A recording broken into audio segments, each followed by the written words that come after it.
Hey everyone, welcome back to my YouTube channel. My name is Lauren and I am a part-time online reseller.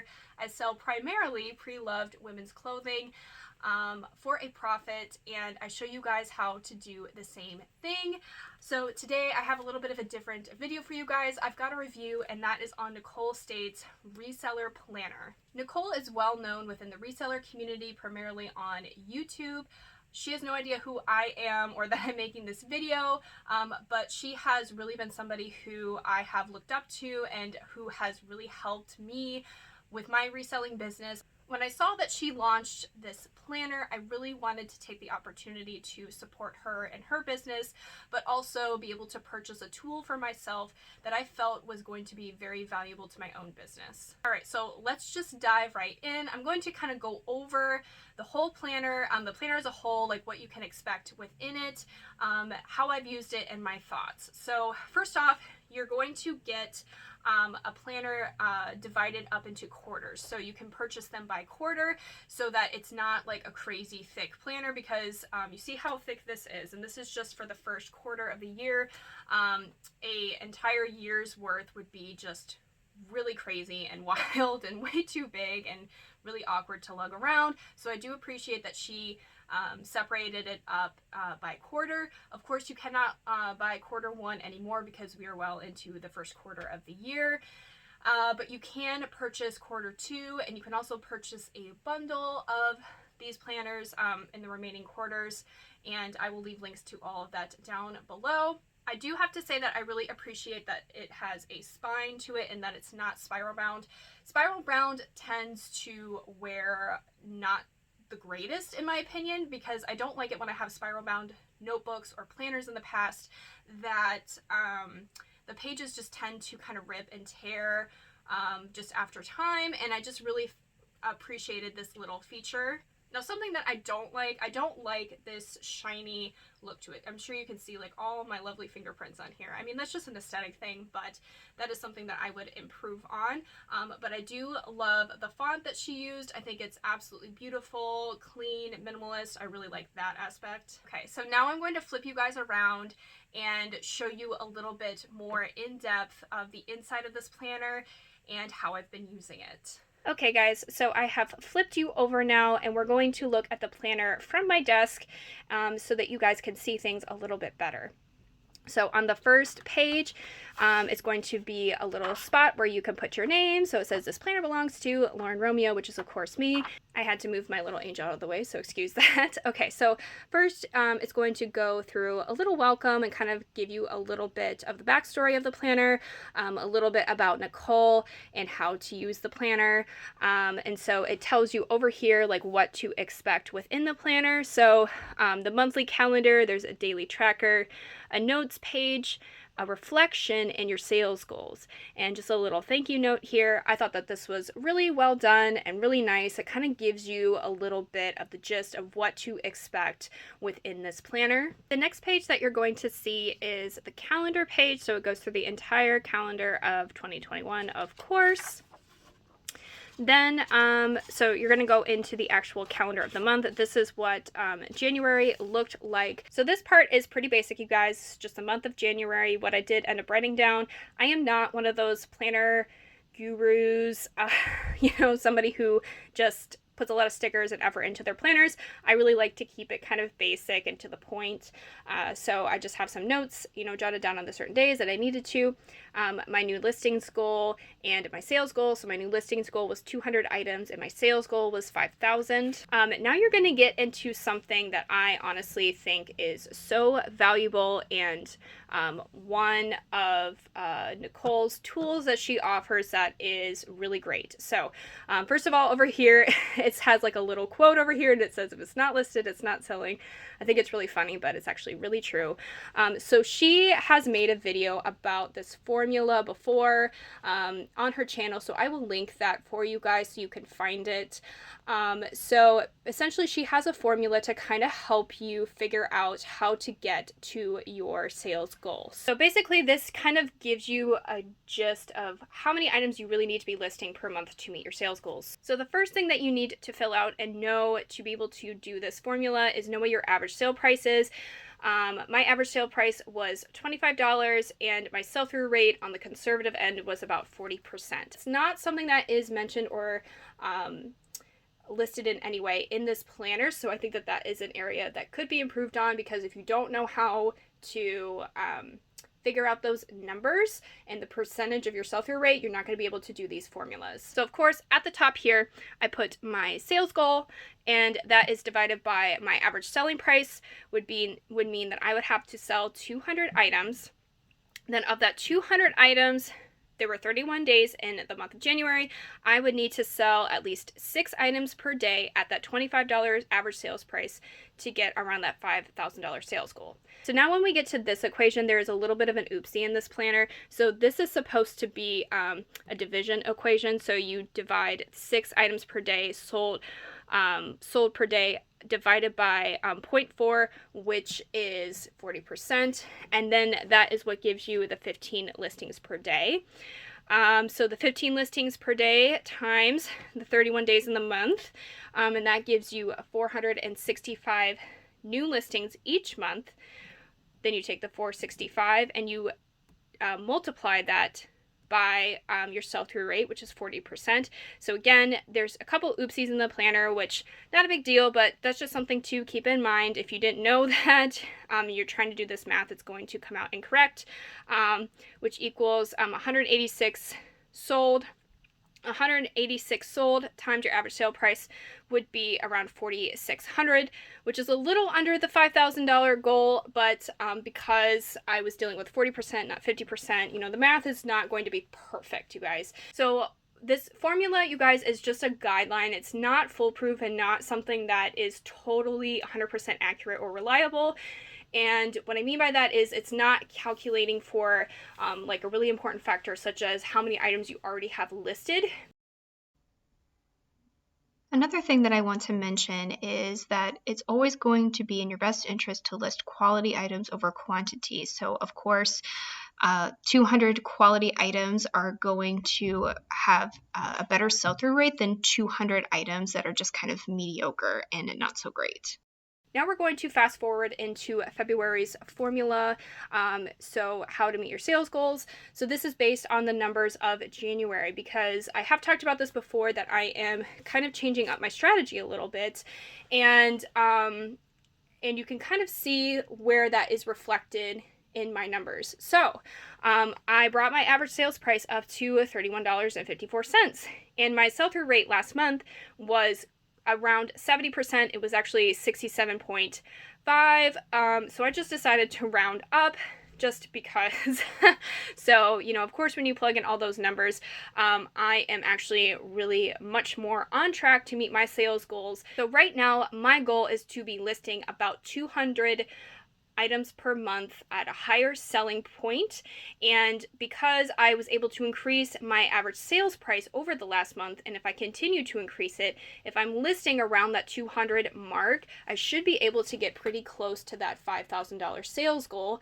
So you can see that reflected within the numbers here. So it is a really helpful formula, you guys, and then you can kind of make some educated guesses on how your month is going to do the following month based on last month's numbers. Okay, so we're going to move on to the first page in the book. This is the very first page, actually, and I didn't fill it out because I actually didn't end up getting this planner until like the second week of January, just because of all the crazy shipping delays, which is absolutely not Nicole's fault at all. So of course that's okay for this video because I want to be able to show you guys this page without all my chicken scratch on it. So of course you write at the top, you write your focus of today and then your top 3 goals. I found this to be incredibly helpful because it really just kind of helps you zone in on what needs to be done that day, and especially with the top 3 goals, like those are the things that absolutely have to get done. And so probably actually next to that, my next most favorite piece or element of this planner is the schedule. So you guys, time blocking is life-changing. If you have not done it before, you need to try it. And this planner is amazing and does a really good job of that. So what's really nice about time blocking is that it just kind of gives you even more of a clear vision of what needs to be accomplished and when. So let's just say like from 5 to 6, that's when you are waking up, getting dressed, eating your breakfast. Then like from 6 to 8 o'clock, maybe you are shipping and you're photographing, whatever needs to be done. And you can use this also for, other things too. I am personally using mine for my other businesses. I've got some personal information on my pages, so I'm not going to show you guys exactly what I've been writing down, but that is how I'm able to juggle multiple businesses, also homeschooling, and just life in general of being an adult. This is a really, really easy way to stay organized. The next feature is the new listings. So you can mark off how many listings you actually did that day, which is great. And then there is 10 across. So I know that I really need to be focused on getting at least 10 listings done a day, which is my personal goal. And then you can write down how many items that you sourced if you did, and how much you spent, and then your cost of goods. So that is a really good way to figure out, kind of where you're at with your spending. The next, of course, is the items sold. So that is going to be the number of items that you have sold that day and your average selling price. So I do sell on 2 platforms. So what I do is I write eBay's here and then Poshmark's here, and I put like a little line next to it. And then, so I kind of see how each platform is performing each day. And then I just add them together, of course, and then divide by the number of items sold for my average sale. And then I can kind of see at the bottom here, where it's a month to date, how many items I have sold that month and how much I have sold. Then down here you have this little mood tracker, which I think is adorable and I love it. The only thing I would change about this is I would maybe put this one at the top, because I feel like this is more happy than this one, but that's really the only constructive criticism I can offer on that. Now over here, this is awesome, you guys. Okay, so this, in this notes section, it's a little like bullet journal. I think that's the correct term for it. If it's not, you guys, I'm sorry. But here is where I write my measurements. So when I am measuring my pieces for that day that I'm listing that day, I write those all down here. And then I also at the bottom write my daily manifestations, because I'm into that. If you're into that, that's where you can write that also. And then how you grew today. So that is really a great area for you to reflect and kind of, see where you're at and, what is the good that happened that day, even if things didn't totally go your way. I just really think that that is a great little element. So this is the monthly reflection. This is what you fill out at the end of the month to kind of reflect on, how the month went and where you can improve on and all that good stuff. So at the top here, so you write down the month, then the good things that happened. So I wrote that I stayed mostly organized. I paid up for items. That is a new strategy that I am playing with, and it is working out very well for me. I came very close to my sales goals. I worked so much less. That is another thing that I'm working towards, is working smarter, not harder. And I felt the most happy and accomplished than I have ever been in my business. So last month was a really great month for me. It was a really great kind of turning point month for me in my business. So yeah, I really like that little reflection point, so I can kind of go back and think about the good things that happened. And so my biggest highlight is finding and selling higher dollar items. And then we're going to go down to here where it says, did I manage my time well? I mostly did, but I can improve. Of course, everybody can improve. There were definitely days that I didn't fill out my planner. I do work this business part-time, so I don't work every day anyway, but there were definitely some days that I should have been filling it out when I didn't. And time blocking is a good way to improve. So you write down here is how I can improve and just continue to do time blocking. I've said this before and earlier in the video, but time blocking is crucial in getting things done in your business. So then down here it says, what is the most important lesson I learned? You can work less, list less, and make more. And how did I grow from it? I focused on finding and selling higher dollar items. Also, guys, please excuse my chicken scratch. I have horrible handwriting. I should have said that in the beginning, but just bear with me. And then at the top here, she is going to share a little quote. See if you guys can see that.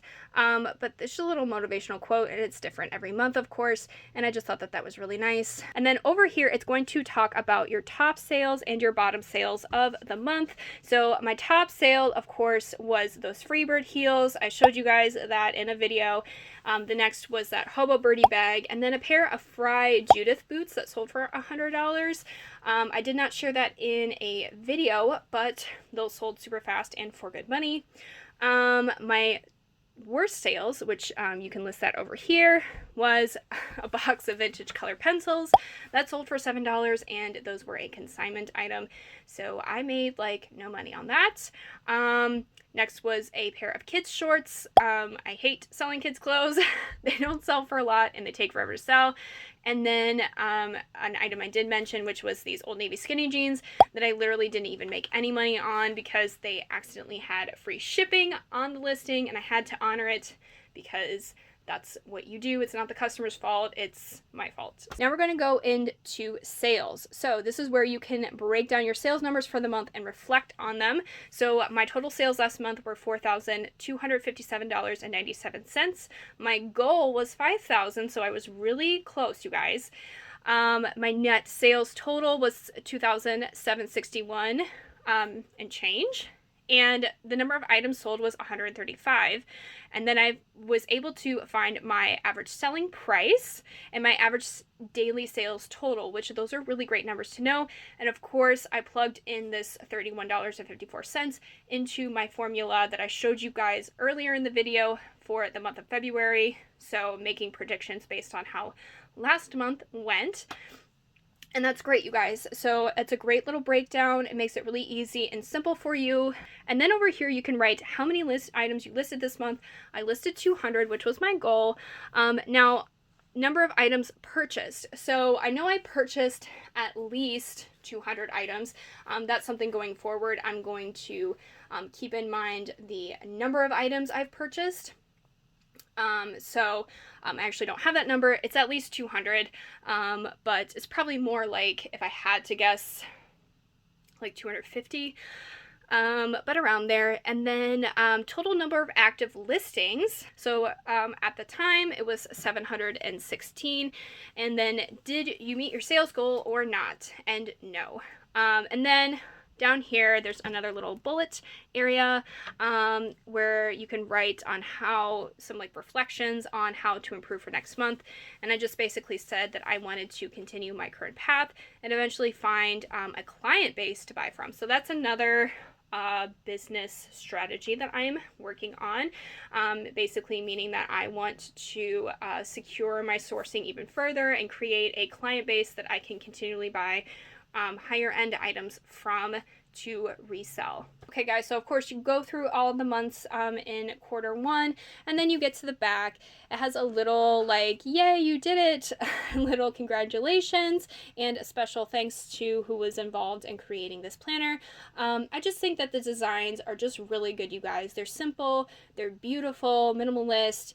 You know, they make a lot of sense. It's aesthetically pleasing, but it's also functional, so you really can't ask for more. All right, guys, so that's basically it. That is the planner for quarter one of Nicole State's Reseller Planner. I honestly recommend it. I would give it a 9 out of 10, guys, for real. I really think that the minor little things that I would change are just that. They're minor little changes. There's that little typo in there, but other than that, you guys, it's great. It's a really great tool. It's not very expensive either.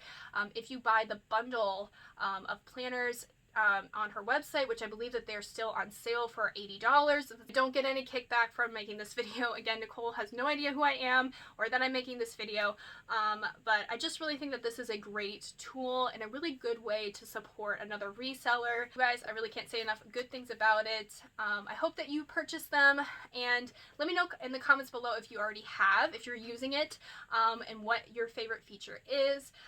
Probably my favorite feature is just the daily tracker. So like when it breaks it down by day, so you can time block and kind of figure out what needs to be done for that day and a reflection on how your numbers are of that day. Thanks so much again for joining me, you guys, and I will catch you next time. Bye.